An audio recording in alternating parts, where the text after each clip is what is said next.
নমস্কার বন্ধুরা, তোমরা কেমন আছো? আশা করি ভালোই আছো। মিষ্টু রান্নাঘরে তোমাদের স্বাগত জানিয়ে শুরু করছি আমার আজকের রেসিপি। আমার আজকের রেসিপি হলো পেঁপের শাক বা পেঁপের ঘন্ট।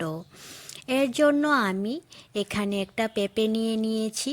এখন আমি পেঁপের খোসা ছাড়িয়ে লম্বা লম্বা করে কেটে নেব।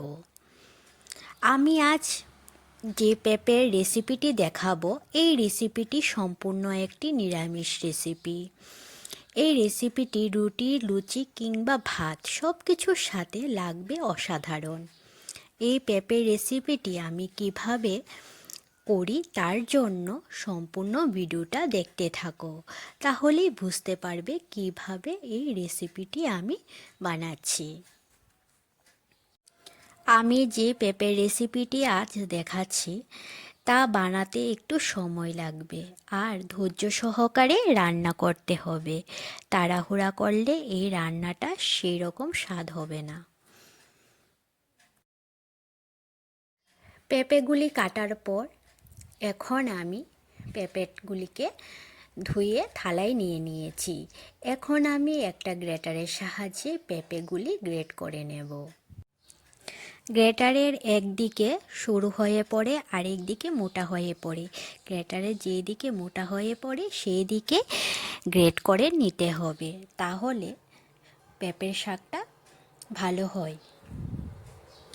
তোমরা তো পেঁপের অনেক রকম রেসিপি খেয়েছো, কিন্তু কে কে আমি যেভাবে রান্না করছি এইভাবে খেয়েছো তোমরা আমাকে জানাবে।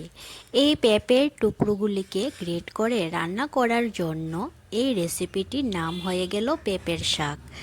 মা আর শাশুড়ি মার কাছ থেকে আমার এই রেসিপি শেখা, আর আজ তোমাদের কাছে এই রেসিপিটি আমি শেয়ার করলাম।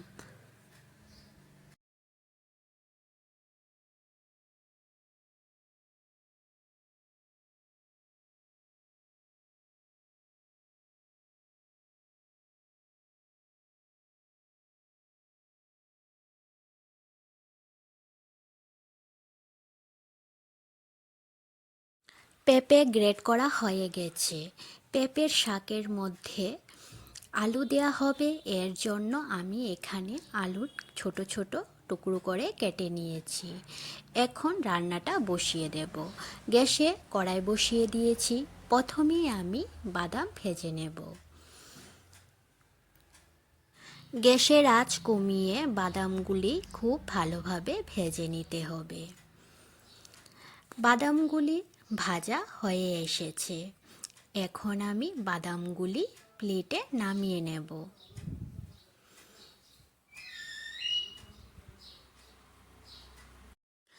বাদাম ভাজা হয়ে যাওয়ার পর এখন আমি কড়ার মধ্যে দিয়ে দিলাম সর্ষের তেল। তেলটা গরম হয়ে এসেছে। এখন আমি এর মধ্যে সামান্য একটু হলুদ দিয়ে তারপর আলুগুলি দিয়ে দেব। এখানে আমি সামান্য হলুদ দিয়েছি, কারণ আলুর মধ্যে জল থাকলে ওই সামান্য হলুদ দেওয়ার পর তাহলে তেলটা আর ছিটবে না। এখন আমি আলুর মধ্যে দিয়ে দিচ্ছি পরিমাণ মতো নুন আর পরিমাণ মতন হলুদ। হলুদ আর নুন দেওয়ার পর আলুর সাথে মিশিয়ে তারপর আলুগুলি সেদ্ধ হওয়ার জন্য আমি 5 মিনিটের জন্য ঢেকে দিয়েছি। এদিকে আমার বাদামগুলি খোসা ছাড়িয়ে নিয়েছি, আর এখন আমি বাদামগুলি মিক্সিতে দিয়ে গুঁড়ো করে নেব।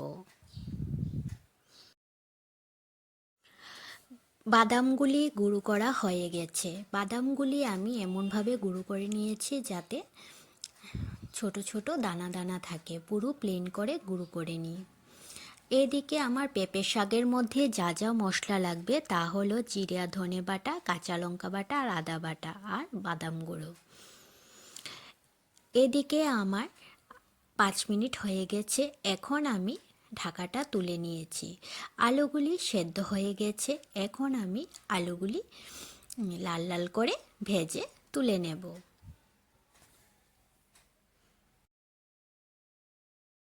আলু ভাজা হয়ে গেছে।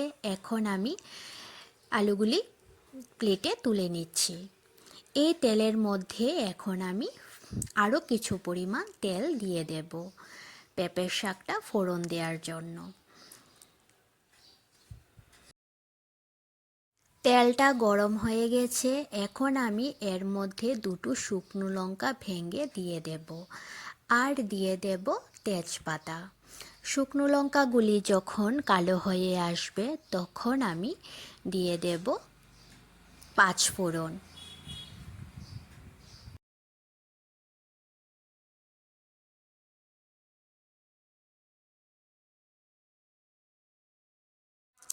ফোড়নটা হয়ে গেছে, এখন আমি দিয়ে দেব গ্রেট করে রাখা পেঁপেগুলি। গ্রেট করে রাখা পেঁপেগুলি দেওয়ার পর এখন আমি হালকা নেড়ে চেড়ে দেব, না হলে নিচে দিয়ে লেগে যেতে পারে।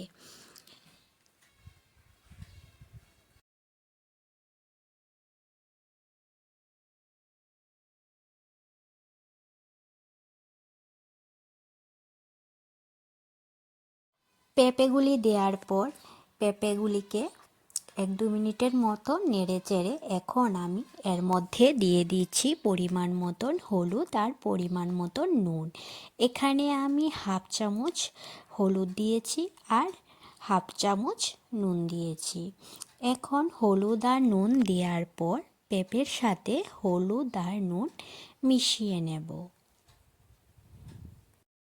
হলুদ নুন মেশানোর পর এখন আমি এর মধ্যে দিয়ে দেব একে একে সব মশলা। প্রথমে আমি দিয়ে দিচ্ছি 2 চামচের মতন জিরে আর ধনে বাটা, তারপর দিয়ে দেব 2 চামচ আদা বাটা, আর দিয়ে দেব 1.5 চামচ লঙ্কা বাটা। এখানে আমি কাঁচা লঙ্কা বাটা দিচ্ছি, রান্নাটা আমি কাঁচা লঙ্কা বাটা দিয়েই করব। সব কিছু দেওয়ার পর এখন পেঁপের সাথে সব মশলা মিশিয়ে নেব।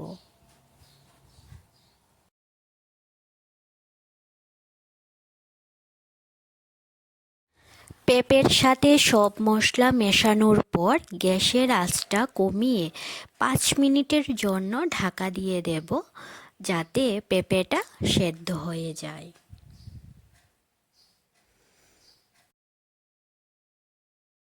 পেঁপের সাথে মশলা মেশানো হয়ে গেছে, এখন আমি 5 মিনিটের জন্য ঢাকা দিয়ে দিলাম। 5 মিনিট পর আমি ঢাকাটা তুলে নিয়েছি। এখন আমি পেঁপের সবজিটা নেড়ে চেড়ে আবার 5 মিনিটের মতন ঢাকা দিয়ে দেব, যাতে পেঁপেটা পুরোপুরি সেদ্ধ হয়ে যায়।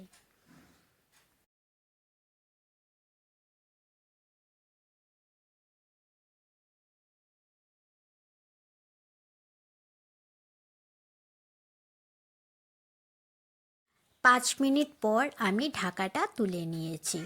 পেঁপেটা খুব সুন্দর করে সেদ্ধ হয়ে গেছে। এখন আর 5 মিনিটের মতন রান্না করলেই হয়ে যাবে। এখন আমি পেঁপের মধ্যে দিয়ে দেব বাদামের গুঁড়ো, আর দিয়ে দেব আগে থেকে ভেজে রাখা আলুগুলি। বাদামের গুঁড়ো আর আলু দেওয়ার পর এখন আমি দিয়ে দেব স্বাদের জন্য 1.5 চামচের মতন চিনি। বাদামের গুঁড়ো, আলু আর চিনি দেওয়ার পর এখন আমি সবগুলি ভালোভাবে মিশিয়ে নেব।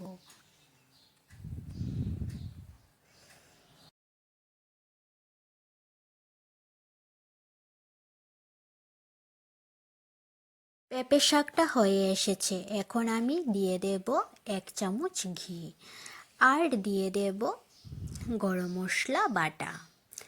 ঘি আর গরম মশলা দেওয়ার পর ঘি আর গরম মশলা পেঁপের শাকের সঙ্গে মিশিয়ে তারপর নামিয়ে নেব প্লেটে।